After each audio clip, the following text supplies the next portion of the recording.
Hooray for Hollywood. I have always depended on the kindness of strength. Oh, hello there. I am Stan the Movie Man, and this is my reviews, too, of Moana and Fantastic Beasts and where to find them. Let's start with Fantastic Beasts first, since that is the oldest of the two movies. It's in its second weekend as I record this.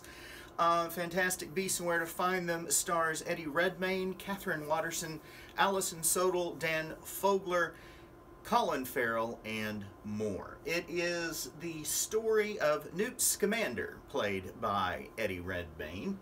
He is coming to America from England, and with him he has a suitcase that is filled with fantastic beasts. Now, much like Doctor Who's TARDIS, the suitcase is much larger on the inside than it is on the outside, so that he has room to take care of these various creatures. However, the creatures escape when he accidentally swaps suitcases with a guy named Jacob Kowalski, played by Dan Fogler. He is a nomad, or as the British refer to them, a muggle. He's not a wizard. And the beasts escape when the suitcase pops open in Kowalski's apartment. Now, it's up to Newt to find all of these creatures before they expose the wizarding community in America. He's violated all sorts of wizarding laws, so he gets arrested and brought in by Tina Goldstein, played by Katherine Waterston, I should say. She is with the Congress of Magic in America. However, she has committed some offenses that have gotten her busted down, so she's kind of in trouble. So nobody wants to listen to her when she brings Newt in. And on top of that, there is some sort of dark energy, something is destroying buildings in New York City, and it's causing a swelling of resentment against magic. And a group known as the New Salem group is trying to get people to believe them that magic exists in the world and that they should kill all the wizards, burn them at the stake, or hang them, as was done in Salem. There's a lot going on in this story, and it is, of course, a prequel to the Harry Potter saga.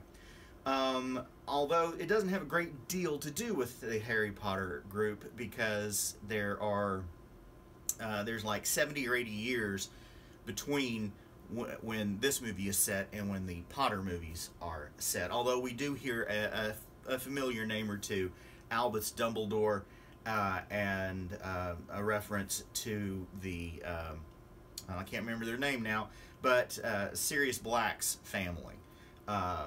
Reference to them. However, this movie does a real good job of establishing its own world with fantastic beasts. There's probably more magical creatures in this movie than there were in any of the 8 Harry Potter movies. You know, for an introduction to these people and this world, our first of possibly 5 movies, it does a good job of setting up what the world is like, and how there's this struggle within the wizarding community. Some parts of it want to expose them, and so that they can live out in the open. And probably in that group are people who want to rule the Muggles. So there's this constant battle going on within the wizarding community. It's kind of bubbling under the surface in this movie, and then only comes out near the end. It's a lot of fun. It's a very fun movie, and it looks terrific, and that's why I am giving it 5 stars.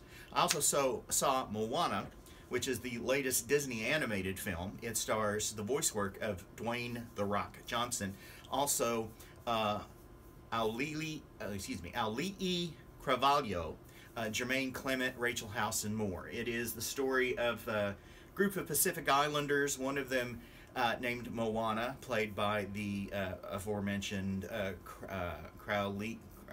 Cravalho. Boy, that's a tough one.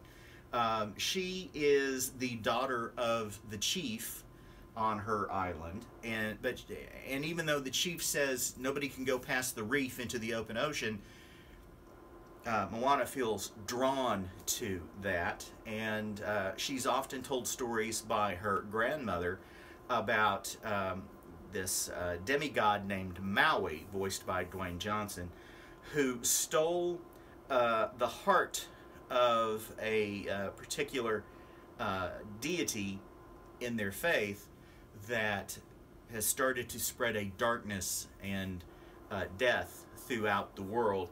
And as the story progresses, Moana is given the job by her grandmother to go find Maui and get him to replace the heart, as it's referred to, back where he found it, so it will stop this darkness from spreading.